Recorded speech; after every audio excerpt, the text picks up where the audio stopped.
अंबिकापुर से जहां सरगुजा संभाग के शिक्षक शिक्षिकाएं खाद्य मंत्री अमरजीत भगत से मिलने पहुंचे और अपनी परेशानियां अमरजीत भगत के सामने रखी और जल्द समस्याओं के निराकरण की मांग की।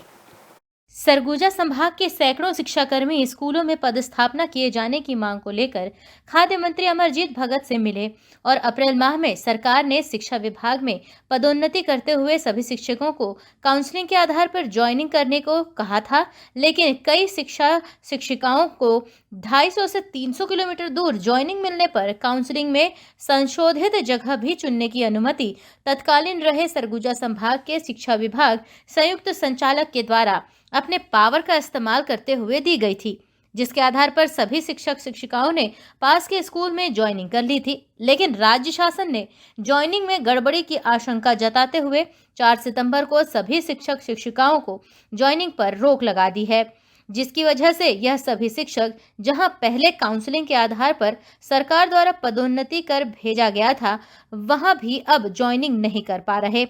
एक और जहां शिक्षकों को ज्वाइनिंग नहीं होने से बच्चों का भविष्य अधर पर अटका हुआ है, वहीं शिक्षक भी आर्थिक तंगी से जूझ रहे हैं। सर, जैसा कि आप सभी जान ही रहे हैं विगत दिनों से कि हमारे साथ क्या समस्याएं हो रही है। हम सभी का जैसे सहायक शिक्षक से शिक्षक में और शिक्षक से प्रधान पाठक में पदोन्नति हुई थी। चूँकि काउंसलिंग के समय हमें जो दर्शाया गया था स्थान, हमने उस स्थान को चुना था, लेकिन चूँकि वो हमारे कार्य क्षेत्र से बहुत दूर था, तो इसलिए हम लोगों ने संशोधन में अपना आवेदन लगाया था और जिन स्थानों में रिक्त पद था उन्हीं स्थानों में हमें संशोधन में दिया गया। लेकिन आज जब निरस्तीकरण की बात हो रही है तो हमारे सामने बहुत बड़ी समस्या खड़ी हो गई है कि हमारे बच्चे जिनके छोटे हैं या एकल परिवार है, माता पिता हैं, बुजुर्ग हैं या हस्बैंड को कुछ बीमारी है, तो उन परिस्थितियों में हमारे सामने ये बहुत बड़ी विकट समस्या है कि आप 50 किलोमीटर, 100 किलोमीटर, 150 किलोमीटर या 200, 250 किलोमीटर, 300 किलोमीटर के अंदर तक जो मिला है स्थान, उनमें हम अपने कार्य को अंजाम दे पाएँ सही तरीके से। और चूँकि हम महिलाएं जो हैं वो स्कूल, घर, सारी जिम्मेदारियों का वहन बहुत अच्छे तरीके से करना चाहते हैं, इसीलिए हम माननीय मुख्यमंत्री जी से निवेदन करना चाहते हैं कि हमारे ऊपर सहानुभूतिपूर्वक विचार करते हुए हमारा साथ दें। पर जैसे कि अभी मैं पहले बताया कि अप्रैल में सबकी पदोन्नति हुई और पदोन्नति के बाद ऐसी जगहों पर पोस्टिंग दी गई जो कि तकरीबन 250-300 किलोमीटर तक दूर थे और जबकि हमारे पास में जगह रिक्त रहती था। उस स्थिति को देखते हुए महिला शिक्षक साथियों के द्वारा अपनी परिस्थिति को बताते हुए संशोधन के लिए आवेदन दिया गया, जो कि संशोधन संयुक्त संचालक का अधिकार है। उन्होंने अपने अधिकार का उपयोग करते हुए मानवीय संवेदना के आधार पर सभी का संशोधन आदेश जारी किया। उसके पश्चात सब अपने संशोधित शाला में कार्यभार ग्रहण किए और काम करने लगे। अचानक सभी 4 सितंबर को समस्त संशोधन को निरस्त करने का राज्य शासन ने आदेश जारी कर दिया। उस आदेश के परिपालन में एक तरफा कार्य मुक्त कर दिया गया, जिससे अब शिक्षक ना तो अपने संशोधित शाला में काम कर पा रहे हैं और ना जहां शासन उनको भेजना चाह रही है वहां जाकर के वो कार्यभार ग्रहण कर पा रहे हैं। ऐसी स्थिति निर्मित हो गई है कि हजारों बच्चों की पढ़ाई प्रभावित हो रही है, सैकड़ों हजारों शिक्षकों के सामने मानसिक और आर्थिक परेशानी का सामना करना पड़ रहा है, उनके सामने विकट समस्या खड़ी हो गई है। इन सब बातों को लेकर के हम आज अपने प्रतिनिधि माननीय अमरजीत भगत महोदय जी के पास आए हैं कि वो हमारी समस्याओं को सुने और शासन स्तर तक हमारी बात को पहुंचाएं और जो संशोधन निरस्तीकरण का आदेश जारी हुआ है उसे शून्य घोषित कराते हुए समस्त शिक्षकों को संशोधित शाला में यथावत कार्य करने का आदेश जल्द से जल्द जारी। वर्तमान में जो प्रदेश भर के संशोधन राज्य शासन द्वारा निरस्त किए गए हैं और उस संशोधन निरस्तीकरण के पश्चात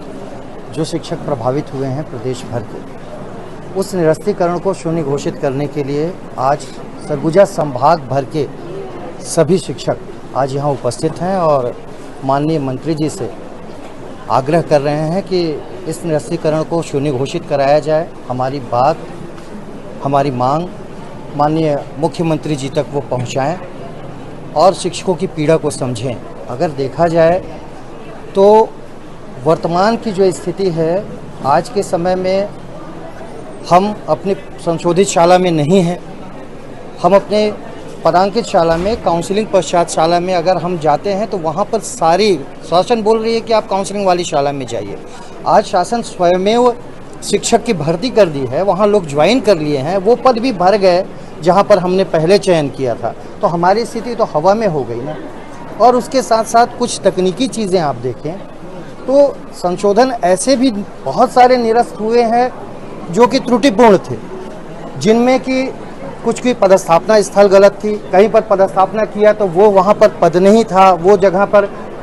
व्यक्ति गया तो उसको ज्वाइन नहीं करने दिया गया क्योंकि वहाँ पद ही नहीं था। बाकायदा विकासखंड शिक्षा अधिकारियों ने उन्हें पत्र देकर वापस किया कि यहाँ पद नहीं है, इनकी पदस्थापना बदली जाए। प्रशासकीय तरीके से भी जो संशोधन हुए, उस रास्ते से भी जो संशोधन हुए, उन सारी चीज़ों को निरस्त कर दिया गया।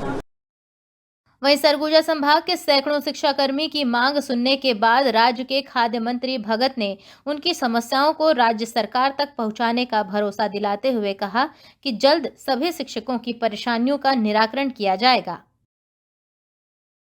शिक्षकों ने अभी एक ज्ञापन दिया है पूरे सरगुजा संभाग के। उन लोगों का जो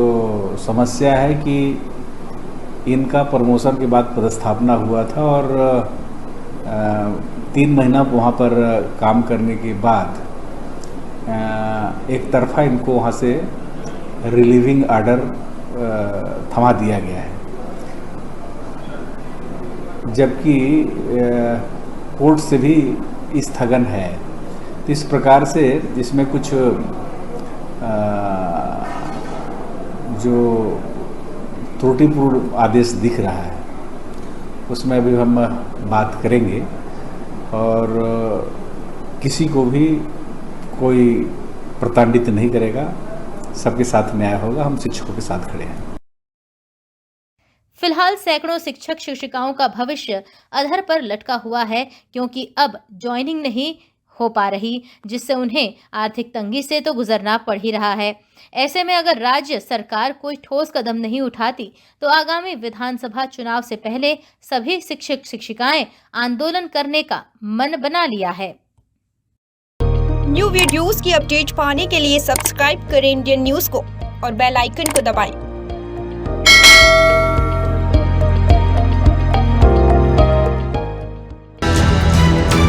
ये है इंदू ब्रॉडकास्टिंग प्राइवेट लिमिटेड और आप देख रहे हैं इंडियन न्यूज, हर पल हर क्षण हर सच।